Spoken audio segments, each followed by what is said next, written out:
The black SUV has circled the block 3 times. I know this because I've been watching the corner of Vermont and 5th for the last 4 hours. The way I watch everything, the way I've watched everything since Marcus died. Cataloging, measuring, filing away. A white sedan parked at 9:47 a.m., gone by 10:12. The woman in the red coat who buys roasted chestnuts every Tuesday but walked past the stand today without slowing. The man on the bench who hasn't checked his phone once in 40 minutes. The SUV is new, black, Santa Monica plates. The driver keeps his hands at 10 and 2 like someone trained him to look unhurried. First pass at 1:04 p.m., second at 1:19, third at 1:31, 15-minute intervals, systematic. I scoop caramel corn into a paper bag for the little girl tugging her mother's sleeve and smile like my ribs aren't closing around my lungs. 7 months pregnant, swollen ankles stuffed into secondhand sneakers, a cart that smells like butter and brown sugar. This is my camouflage now. People look at a pregnant woman selling popcorn and see softness, struggle, something to feel sorry for and look away from quickly. They don't see someone who once read 37 Men in a room like a book she'd memorized before she walked through the door. The SUV slows. The window comes down. I know the face before my brain finishes processing it. The jaw that could have been cut from stone. The particular stillness that other people mistake for patience, but that I learned, over 14 months of watching him at very close range, is controlled calculation wearing patience as a coat. The dark eyes that found me across the Sonata's lobby 2 years ago, and never, not once in all the months between then and now, let me feel unseen. Kang Seo-jun, my ex-husband, the father of my baby. If everything I ran from was a lie, and if I was wrong about what made me run, then I've already wasted the only advantage I had left. Korean Mafia boss sees his pregnant ex-wife selling popcorn from a small cart. "Is it mine?" he asks. 8 months ago, I was the best concierge at Hotel Sonata. That's not pride talking. That's the quarterly review score, the internal performance metric, and the fact that General Manager Yoon once described me to a visiting corporate auditor as an institutional memory with excellent peripheral vision, which I'm fairly certain was the nicest thing he knew how to say about a person. What he meant was, Amara notices everything. What he didn't know, what nobody at the Sonata knew, was that I'd been noticing everything since I was 22 years old, sitting in a hospital corridor in Inglewood, learning that my brother Marcus had bled out at a crosswalk because 2 men decided a street corner was worth his life. I didn't see the shooter, but later, much later, after the worst of the grief thinned enough to think through, I realized I had seen the man who gave the order. Blue sedan on the block, parked with the casual permanence of someone who owned the space. He'd been watching the corner with a quality of attention I recognized in retrospect, but didn't have words for then. I'd noticed him and filed him without understanding what I was filing. By the time I understood, the case was 3 years cold, and the man was 4 layers deep in legitimate business interests with a lawyer who wore nicer suits than the detective assigned to Marcus's case. So I learned to understand faster, to close the gap between noticing and knowing before the moment passed. By the time I'm running the Sonata's VIP floor at 27, I can read a lobby the way other people read weather. I know which Koreatown businessmen are exactly what their cards say. I know which ones maintain storefronts the way other men maintain alibis. I keep the knowledge behind my eyes and my smile out front because the Sonata pays me to make inconvenient truths invisible, not to act on them. The problem is, I've never been very good at letting things stay invisible once I've seen them. That's the whole story, really. That's how I ended up here. It's a Wednesday afternoon in late March when the exchange happens. Clean, professional, almost elegant in the way it's hidden inside what looks like a greeting between old acquaintances at the lobby bar. A paper-wrapped package migrating from one jacket interior to another during a handshake that lasts 3 seconds longer than handshakes do. 2 men I've logged before. One of them operates nominally as a pharmaceutical distributor with an office in Wilshire Center. The other, I'll learn his name is Cho, runs 3 nightclubs and answers to someone I haven't encountered yet. I don't intervene. I call it in to Yoon, who calls security, who take 8 minutes to respond. The lobby bar is empty of anyone interesting by minute 4. What isn't empty is the small rectangular card left on the bar top, gold embossing, 3 Korean characters I can't read, and one I recognize from the lettering on the building that occupies the block across the street. Visible for approximately 4 seconds before the bartender sweeps it under the counter. I read it in one. K Pacific Trading. I file it. I go home. I tell myself I've done my job and someone else will do theirs. The next morning, 2 men I've never seen before are standing in the Sonata lobby when I come through the employee entrance. Not guests. I know this before I'm all the way through the door. Not from how they're dressed, which is well, but from how they occupy the space. Hotel guests inhabit a lobby with a kind of casual ownership, moving through it. These 2 are positioned, watching both exits. The one on the left keeps his right hand slightly lifted from his side, an old habit that speaks to a specific kind of professional history. Ms. Ose Mensa. The nearer one turns before I've approached the front desk, before I've introduced myself to anyone. We'd appreciate a moment of your time. My name. Before I've offered it. My badge is on my lanyard under my jacket. No one reads through fabric at 30 feet. Mr. Kang would like to speak with you, the second one says. The name means nothing to me yet. What means something is the way he says it. The fractional weight of his own deference folded into the delivery, like a man saying the name of weather he respects. They take me to the 3rd floor private dining room, cleared, set for one meeting, which means whoever requested the space had advance knowledge of my schedule, my shift, possibly my morning route through the building. That's not a coincidence. I file it as a threat until proven otherwise. Kang Seo-jun does not match the template I've assembled for men who operate the way I suspect he operates. I expect older. I expect someone whose authority lives in his size or his volume. I've met enough men who lead through fear to have built a reliable shape for it. What I get is a man in his late 30s who could pass, in the right lighting, for 42, seated at the center of the table with a cup of tea he hasn't touched, watching me cross the room with the particular attention of someone who already holds information I haven't given him. Gray at the temples. Suit that costs significantly more than my monthly rent. No watch, no rings, no jewelry of any kind, nothing that can be grabbed. His hands rest flat on the table, relaxed in the way that only comes from practice. 3 other men in the room, 2 at my back, which I clocked entering, 1 standing behind and slightly left of Kang's shoulder.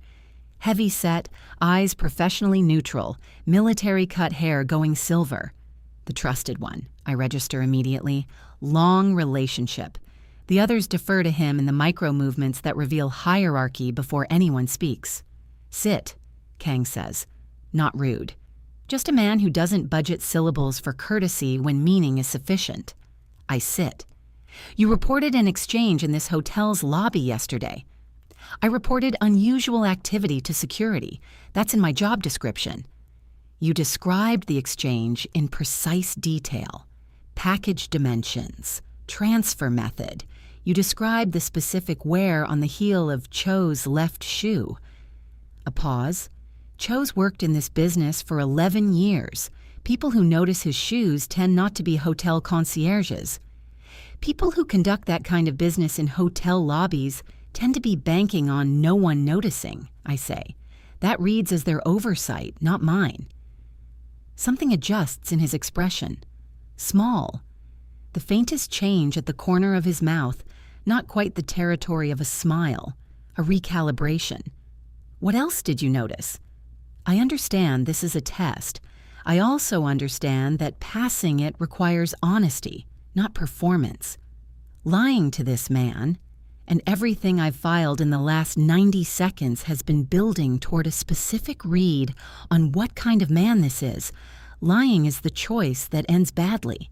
The man who left the card isn't from here, I say. His shoes are Korean manufactured.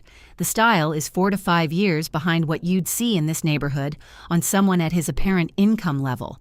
His hands were calloused in a way that comes from physical labor before money did. Rough work, not a gym. He has less time in this business than Cho, but more authority in the exchange. Cho deferred to him. Cho is older by at least a decade, and he still deferred. I pause. The card was deliberate. He left a document trail through hotel security because he knew hotel security would generate a record that would eventually reach you.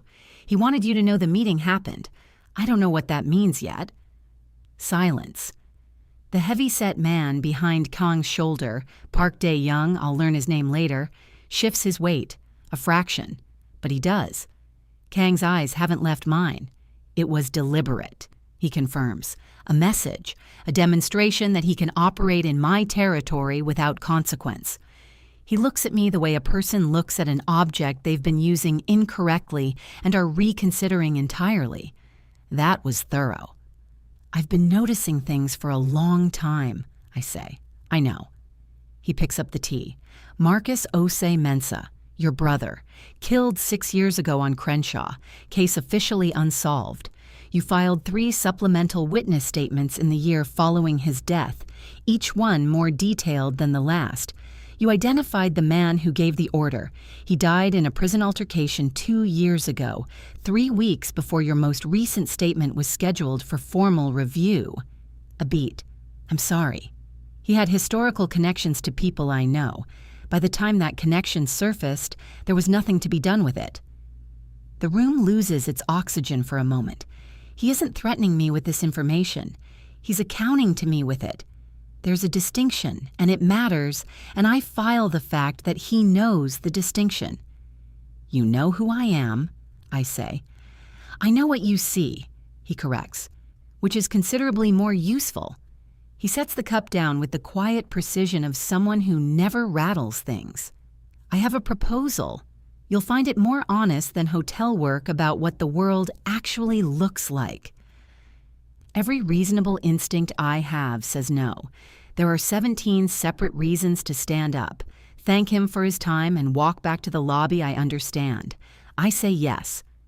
If you've ever made a decision you knew was irrational and understood clearly why you were making it anyway, you know exactly where I was standing in that dining room. Keep reading. I stay at the Sonata for 3 more months. Twice a week, I meet with Kang's operation at the K Pacific trading offices on Wilshire, a legitimate import/export concern with clean public records, whose legitimacy I spend 2 full days auditing before I show up to a second meeting.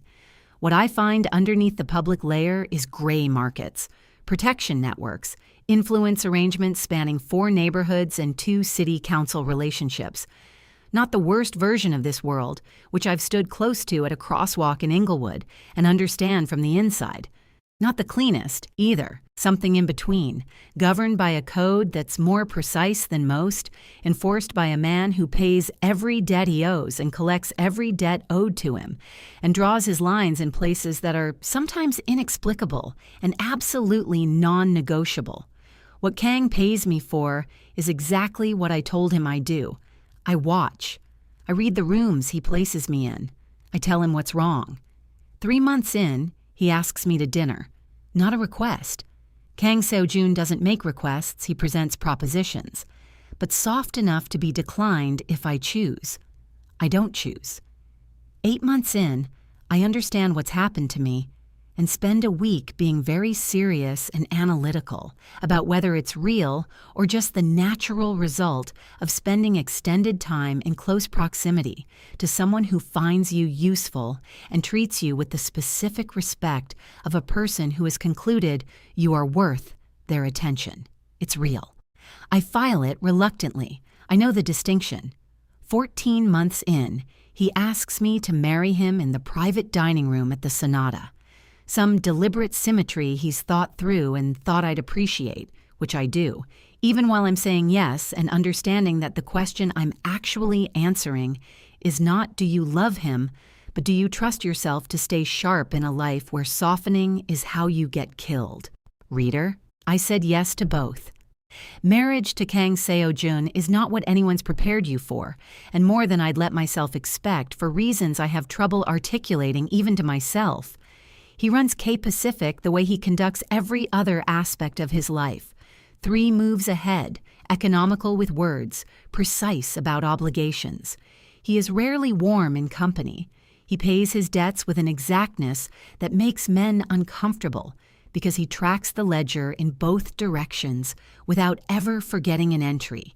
He values reliability above charm and silence, above reassurance.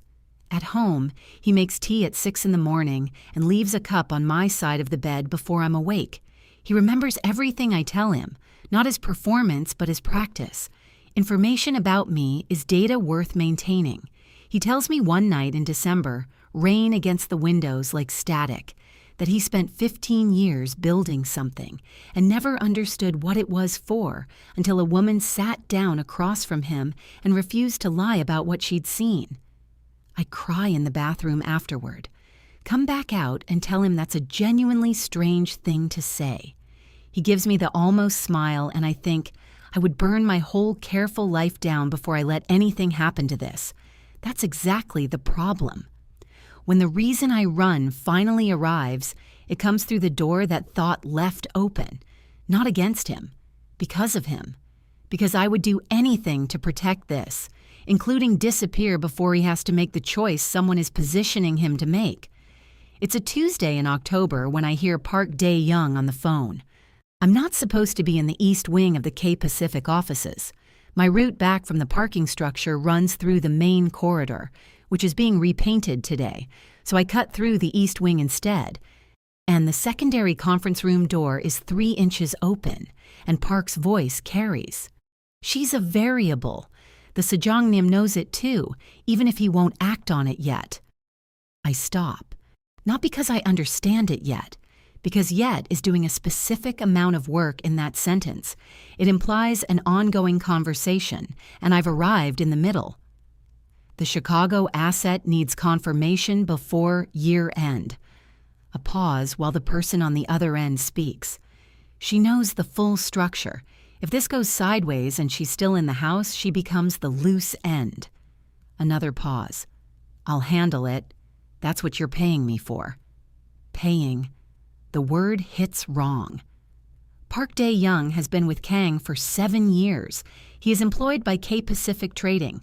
There is no configuration in which someone is paying him to handle me that doesn't mean what handle means in this world. I back away from the door, quietly. Down the corridor into the women's bathroom, cold water on my wrists while I run the sequence. Variables get eliminated. I've heard Kang say this, about rivals, about men who prove themselves unreliable. It's his code, stated plainly and without apology. She's a variable. The Sejongnim knows it too. 3 days later, Park Dae-young finds me alone in the kitchen of our home. He doesn't raise his voice. He doesn't need to. He sets a phone on the counter and plays a voicemail. Kang's voice, unmistakably. The cadence and register I've listened to for over a year. Handle the Amara situation before it complicates the Chicago business. Quietly. He asked me to give you this, Park says. An envelope. Cash. Enough to move and start over. A key card with a Torrance address written in ballpoint. He doesn't want complications, especially not now. I'm telling you in advance because you've always been decent to work with and you deserve time to get clear before Friday. My hands are steady. I've made them that way. When Friday? I ask. He's in San Francisco Thursday. You should be gone before he's back. Park's voice is even, almost kind. This doesn't have to be ugly. I take the envelope. I nod. I go upstairs and I pack one bag, and I call the OB's emergency line from the bathroom with the fan running. I leave Wednesday, before Kang's car backs out of the drive. I don't watch it go. Looking back is how people freeze. I've known that since Marcus. I tell myself this for the next 5 months, at 3 a.m. especially, when I can't sleep and the baby moves and the thought surfaces like something surfacing in dark water. I should have confronted him. I should have asked. But I've been in the room when Kang Seo-jun decided something was a liability. I know what the word handle means when it's followed by quietly.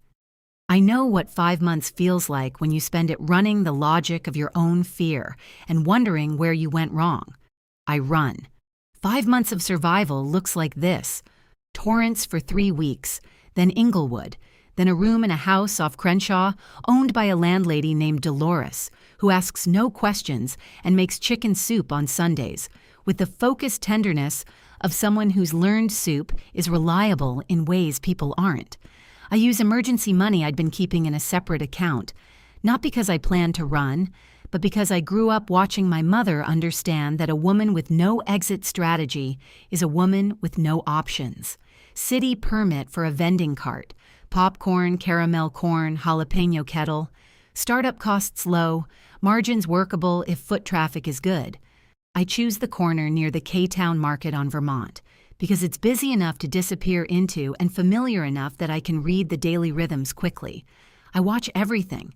Pregnancy has apparently amplified my baseline anxiety into something operating closer to sonar.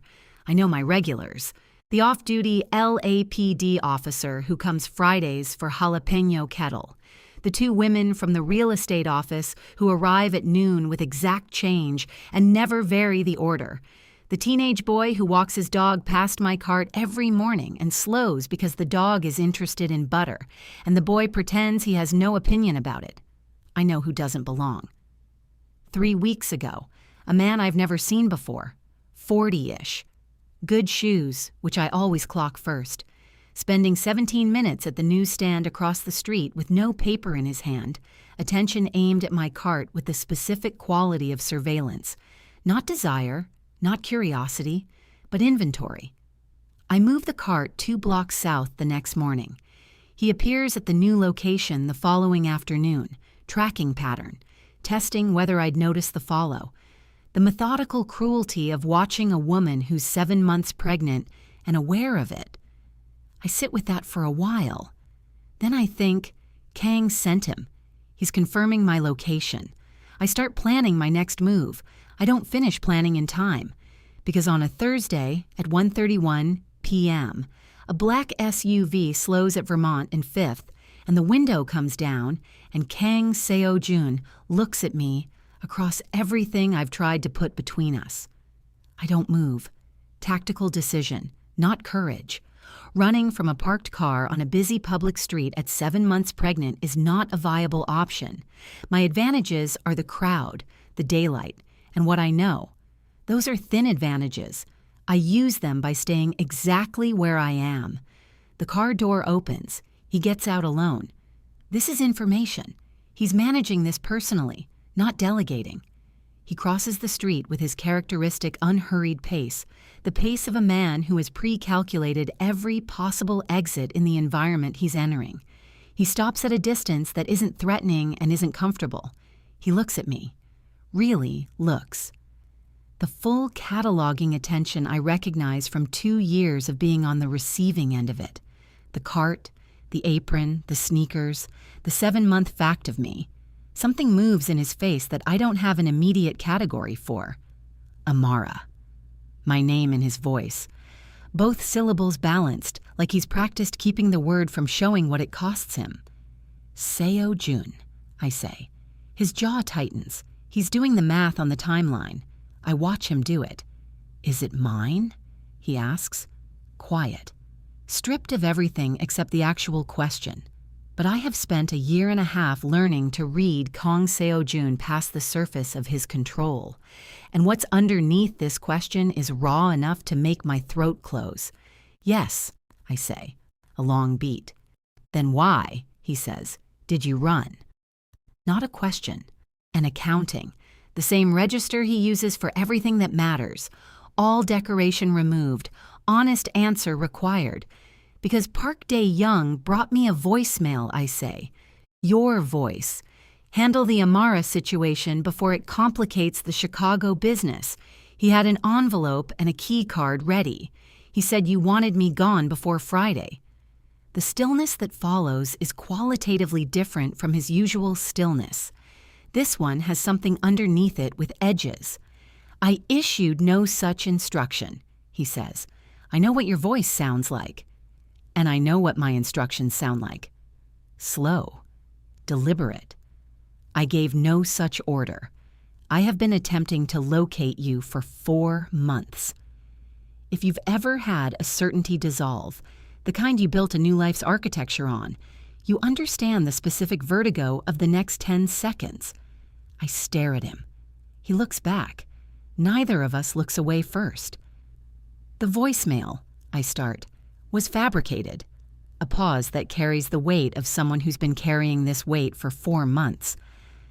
When you disappeared, I concluded you had made a deliberate choice, that you assessed the costs of this life and decided to leave. His voice stays level, but something in it isn't. I told myself that was a reasonable choice for you to make. The baby moves, a long, slow roll from one side to the other, like punctuation. I didn't want to leave, I say, and my voice comes out smaller than I intend, smaller than I've let it be in 5 months. His eyes close for the duration of 1 breath. Open again. Get in the car, he says. Park. Is at the office. A measured pause. For now. For now. The qualifier hangs between us in the afternoon light. He extends his hand, not reaching, offering. The same open palm gesture he used the first time he ever asked me to trust him, in the private dining room on the 3rd floor of the Sonata, when I should have said no and didn't. I look at his hand. The cart. The busy corner I've memorized over 5 months of watching it. I think about what I know and what I assumed, and the space between them that cost us both something neither of us gets back. I take his hand. The drive to K Pacific takes 11 minutes. Kang sits in the front passenger seat and says nothing for the first 6, which I've always recognized as his method of thinking clearly. Structured silence, not avoidance. I occupy the back seat and do my own version, rebuilding the sequence.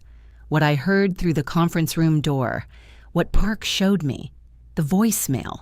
I run the audio backward, handle the 3 words, the kind of phrase in regular use in any organization, a Mara situation, 2 words possibly lifted from a context where situation meant something neutral, before it complicates the Chicago business. 6 words, 11 total, not even a complete sentence's worth of original recording. If you know how to splice, how to layer, how to pitch correct the seams, I should have been more careful. I know what fabricated audio looks like in a review. I've sat in on enough security assessments to understand the architecture. I should have been more careful. He's been with you 7 years, I say. 7 years and 4 months. And Chicago. The Tai Yang Group. 18 months they've been pushing at Koreatown territory. We've turned them back twice. Level voice. Controlled briefing. They recently changed their approach. She's a variable. That's what you're paying me for. He's been their asset from the inside, I say. I had a shape of it, not proof. He turns partway, enough to include me in his peripheral. I needed you back before I moved on it. You needed me back. I needed the proof, he corrects, but the correction comes a half-second past where it should have landed. I file it with everything else. We enter K Pacific through the parking garage. Ji-ho and Lee, 2 of Kang's men I've worked alongside long enough to trust, escort us to the upper floor. The city sits behind the floor-to-ceiling glass in the late afternoon copper of a Los Angeles October, and the room is exactly as I left it. The table where I once sat and told a dangerous man every detail I'd noticed about the people in his employ. Park Dae-young stands at the far end. His face does something interesting when he sees me. I've spent considerable time studying Park across a year and a half. He's exceptional at control. Military-trained composure, high walls, minimal tells. But there's a half-second of pure, unmanaged reaction when he clocks me standing beside Kang, and in that half-second I see it exactly. Not surprise. Recalculation. He expected to see me at some point. He didn't expect me to have already been speaking. I note, secondarily, that his left cufflink doesn't match his right. This registers as significant to anyone who knows Park's habits. He is meticulous about his presentation in a way that signals status within the hierarchy, these small details of personal care that communicate I belong here. Mismatched cufflinks mean he dressed somewhere other than home today, or dressed quickly, or both. He had somewhere to be this morning that he wasn't planning to account for. I track to his shoes as he shifts weight. Left sole carries a trace of red clay. A specific composition I recognize because I've read the construction reports for K Pacific's development project in Granada Hills, a passive revenue property where no meetings are scheduled, no active business conducted, unless someone has been using a K Pacific property for business K Pacific doesn't know about. I need 30 more seconds in this room. I survey it with the unhurried attention of someone adjusting to shock after a difficult day. Ji-ho, Lee. 2 of Park's direct report men. I've always registered that their loyalty angles toward him rather than to Kang, filed it as minor organizational friction. Their positioning in the room is fractionally off-pattern, not aggressive, prepared third confirmation. It's good to see you, Amara. Park's voice is identical. Warm, avuncular, the voice that stood in my kitchen and handed me an envelope and told me my husband wanted me removed from the equation. We've been concerned. I'm certain you have, I say. Kang steps slightly left, not in front of me, beside me. Equal positioning, a deliberate statement in the language these rooms use, one I read in a fraction of a second. We are presenting as a unified front, and he is letting the room see it without caveat. For the year and a half I worked alongside him and then lived beside him, Kang was measured about what rooms saw of us together. He understood the mathematics of it. Making me visibly important in his world made me visibly targetable, and he balanced those equations carefully. He managed what the room knew. He is not managing it right now.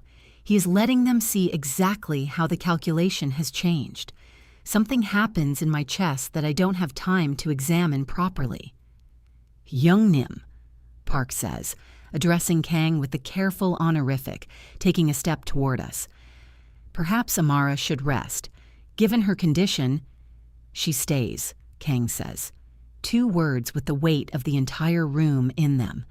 Park's expression holds, but his right hand, which has rested at his side, moves a half inch, no more, toward the interior of his jacket.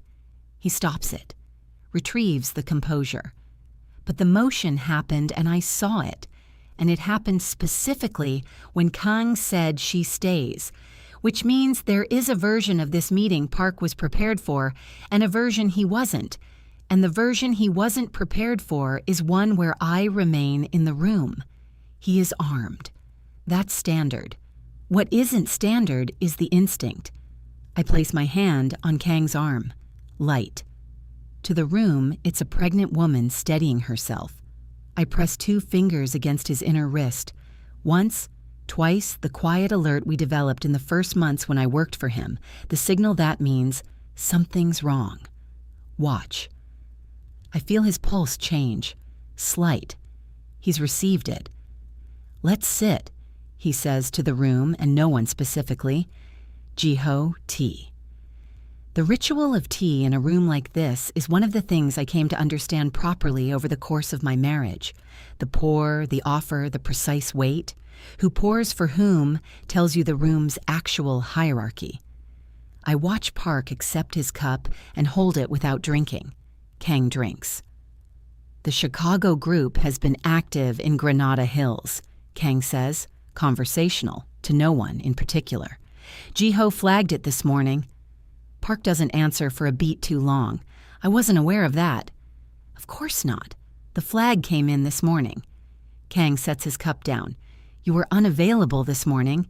Where were you? Mass, Park says, without a pause. Wednesday morning every week, I go to the Korean Presbyterian on Hobart. I know this isn't true. The Korean Presbyterian on Hobart holds Wednesday morning service at 7 a.m., the K Pacific Development Site in Granada Hills, where the access road runs through the specific imported red clay base layer I've read about in the construction reports. Doesn't open before 9. Park's left sole carries clay that couldn't be on his shoe from a 7 a.m. church service. You've gone every Wednesday, Kang confirms. Yes, I say quietly. The Granada Hills site has a non-public northern access road. The developer used an imported clay base layer on that road. It has a distinct red-orange composition because of the mineral content, different from standard California clay. It shows up specifically on the left side when you approach from the north entrance.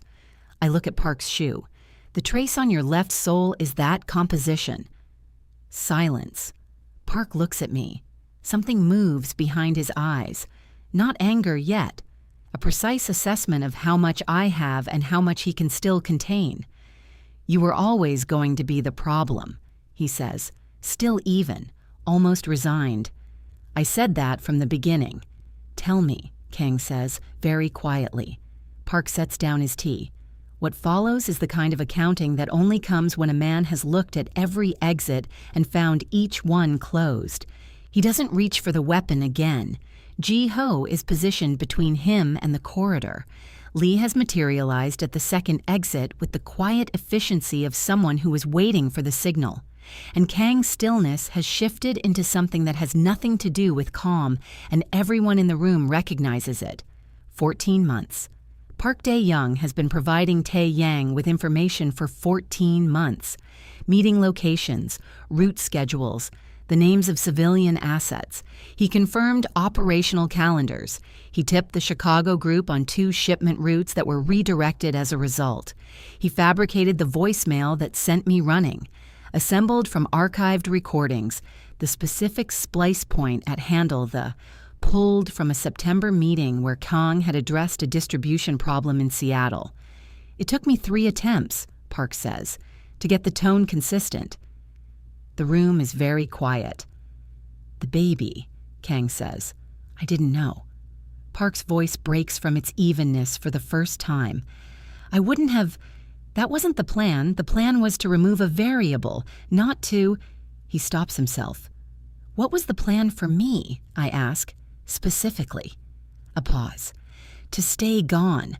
Tae-young wasn't interested in harm. They needed the analytical advantage removed. Without you reading the room, Kang becomes more exposed, easier to approach. He looks at the table. You were the variable they couldn't account for. Kang's hand on the table is completely still. 7 years and 4 months, he says. Hyungnim, you ate at my table. The word carries the full weight of what it means in his world, the loyalty it represents, the history compressed into a single honorific. Park says nothing. Take him to Counselor Yim, Kang says. Ji-ho and Lee move. Full documentation, nothing informal. Full documentation. In Kang's code, that means the accounting is real, the consequences are proportionate, and nothing disappears without a record. It is the version of his code that is ruthless, where ruthlessness is required, and precise where precision is what justice looks like. The room empties except for us. The silence afterward has texture. Kang stays at the table and I watch him run the inventory. 7 years of operations that passed through compromised hands, every decision Park was adjacent to, every piece of intelligence that now has to be treated as potentially exposed. The damage assessment is enormous, and I know he's running it with the precision he applies to everything that costs him. Then he looks at me. You stayed in Koreatown, he says. It's familiar, I say. I know how to read it. You knew if you stayed long enough I'd find you. I consider that. I wasn't certain you were looking. Every day, he says. Plainly, I looked every day. When I couldn't find you, I concluded you had chosen to disappear, that you'd calculated the cost of this life and determined it wasn't worth it. A beat. I spent 4 months deciding whether to be angry at you for that or whether to understand it. What did you decide? That it would have been reasonable, he says, and that reasonable wasn't the same as something I could accept. I don't have the words for that yet. I file it. The Taeyang group doesn't wait for us to finish. Jiho's call comes at 6:47 p.m.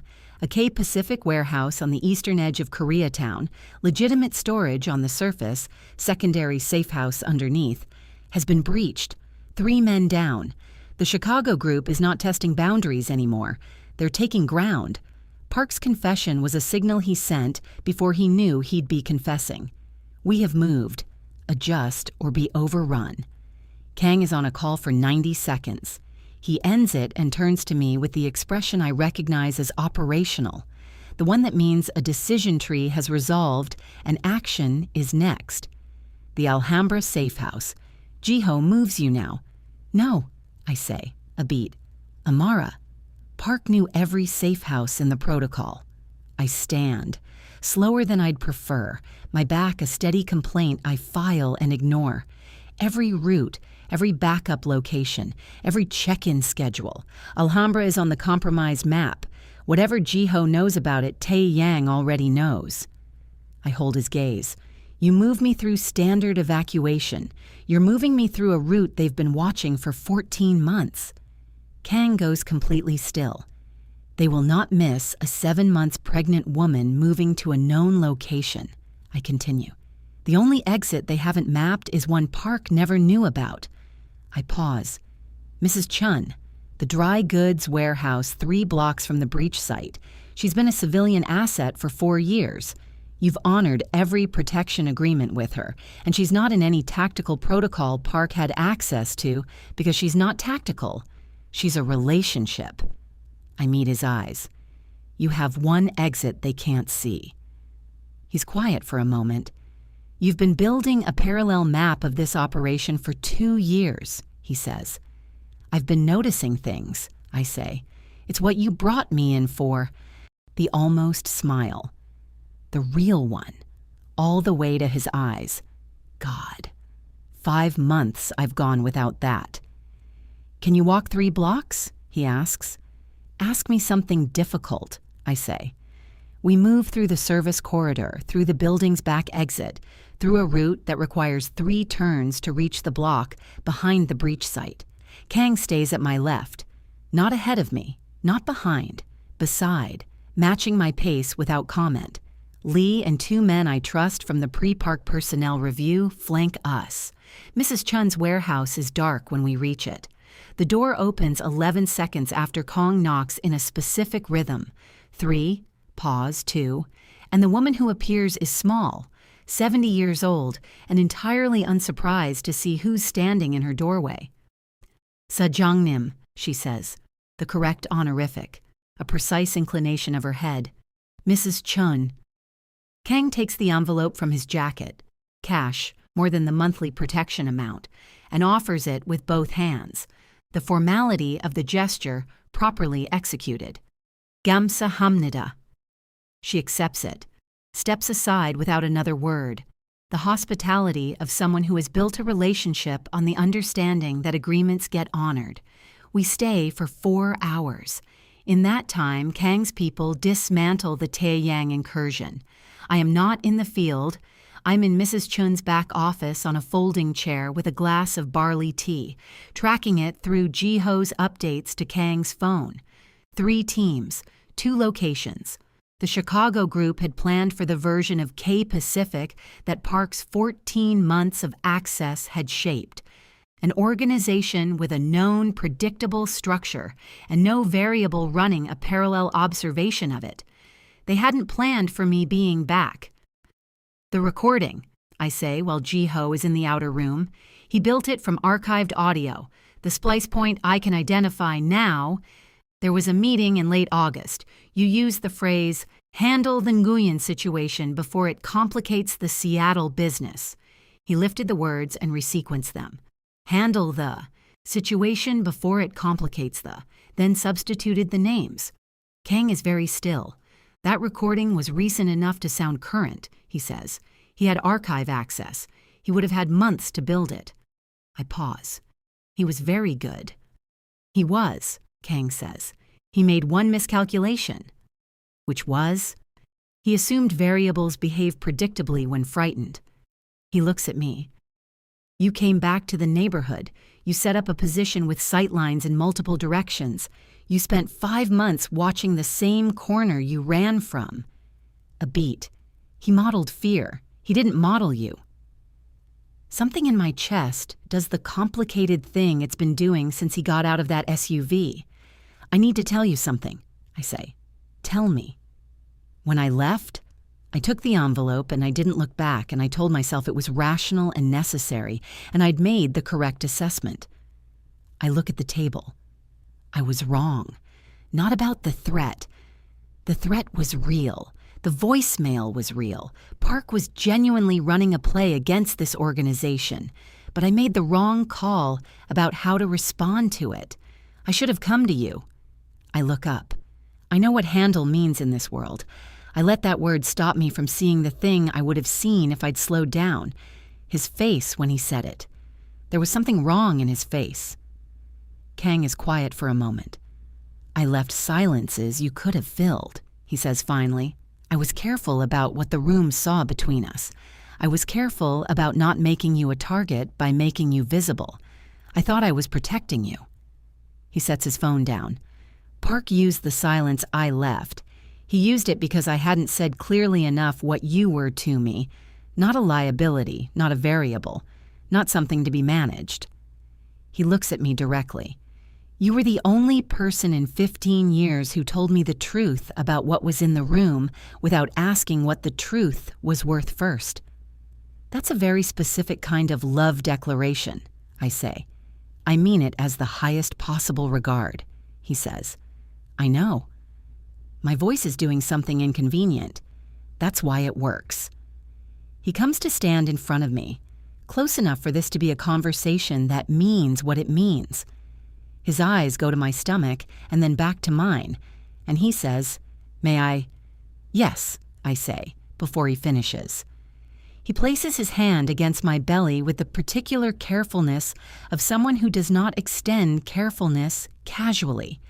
The baby, who's been an opinionated presence for 3 months now, delivers a solid, deliberate kick against his palm. Something in Kang Seo-jun's face unmakes itself and reassembles into a version I have never seen before. I watch it happen. I file it in the place where I keep the things I intend to carry for the rest of my life. We'll need to discuss a number of things, he says quietly. Yes, I say. I'm not interested in the way things were before. His voice is careful in the precise way he is careful when precision matters most. I want you at the table, every table, not as an asset I'm managing, as a partner who has equivalent standing. A pause. If that's something you want. I think about the woman who worked a hotel lobby and kept everything behind her eyes. I think about what she wanted and what she built and what it cost her and what she's carrying toward whatever comes next. Ask me something easier, I say. We return to Cape Pacific at 11 p.m. Park Dae-young has been processed through Counselor Yim, documented, fully audited, his access revoked, his network mapped to its edges. What follows from there is Kang's code in operation. Proportionate, recorded, absolute where it needs to be. I don't ask for specifics. I know this world well enough to understand the difference between information that serves me and information that only costs. Jiho has begun a full security audit. Every person, every protocol, every location that passed through Park's knowledge. It'll take 6 weeks minimum. What I don't anticipate is what Kang does at the end of the security briefing. He looks around a table of 12 people and says, Amara reviews all protocols for the next 90 days. Her security clearance is equivalent to mine. Any intelligence that reaches this table comes to her simultaneously. Silence. In the hierarchy of this organization, this isn't a statement about trust. It's a statement about authority. He isn't including me in his world. He's positioning me as a peer in it. in front of every person in that room, without caveat. Lee catches my eye, a small, deliberate nod. Jiho says, "Hi, Sejongnim," before anyone assembles a different opinion. After the meeting, in the back office, I sit across from Kang and think about the woman I've been becoming for the last 2 years and what she's decided she wants to keep. "One question," I say, "ask. The first night you asked me to dinner, were you already—" I gesture between us at the ring I'm still wearing, which I've carried through 5 months in 2 cities and never once considered taking off, which tells me something I set aside for a later accounting. Or was that— "I recognize that you were exceptional," he says. "I subsequently noticed other things." A pause. "I'm not typically surprised by people. You were an exception. Good exception. The kind that changes the whole frame," he says. "There is no good or bad for that category." "The baby," I say. "I don't know how to do this part.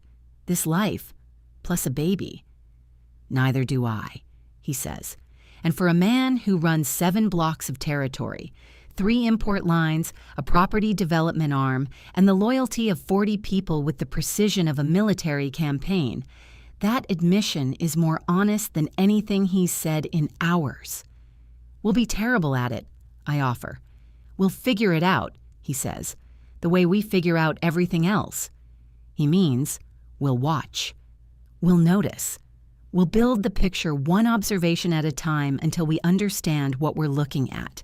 It's the least romantic possible approach to parenthood, and somehow the only one that makes me feel like it might actually work. There is still a Taeyang presence in Los Angeles. The breach tonight was a first move, and first moves are architects of what follows. There are 14 months of compromised operations that need full reassessment. There is a rival organization that went into tonight believing K-Pacific was destabilized, and they will wake up tomorrow recalculating but not retreating. I know all of this. I've been filing this world for 2 years. I also file this, a man who drove to a street corner himself without sending someone ahead to find his pregnant ex-wife standing behind a popcorn cart on a public block, who stopped at the correct distance and asked the most important question he had out loud in the middle of a weekday afternoon on Vermont Avenue in front of everyone, who put his hand on my stomach and let me see his face when the baby moved. Kang Seo-jun looks up from the operations report and finds me watching him from across the table. "What?" he says. "Nothing," I say. "I'm noticing things." "Dangerous habit. You hired me for it." "I married you for it," he says, and leaves it there. No addendum, no qualification. Just the sentence, standing in the room the way he stands in rooms, taking up exactly the space it needs. If you've ever had to decide, in the space between one breath and the next, whether the certainty you built a whole new life on was assembled from someone else's lies, tell me what you would have done. Would you have confronted him immediately? Stayed in Koreatown? Run the way I did? Because I spent 5 months selling popcorn on a corner I could have left at any time and didn't, cataloging foot traffic and watching for SUVs, waiting for what I decided was inevitable. What was inevitable turned out to be different from what I'd modeled. Kang says the Taeyang group won't stop at one incursion. He says it as information, not warning. The way he says everything that matters. I don't know yet what shape it arrives in next, but I've been noticing things for a long time, and I've gotten faster at understanding what I see. I'll see it coming,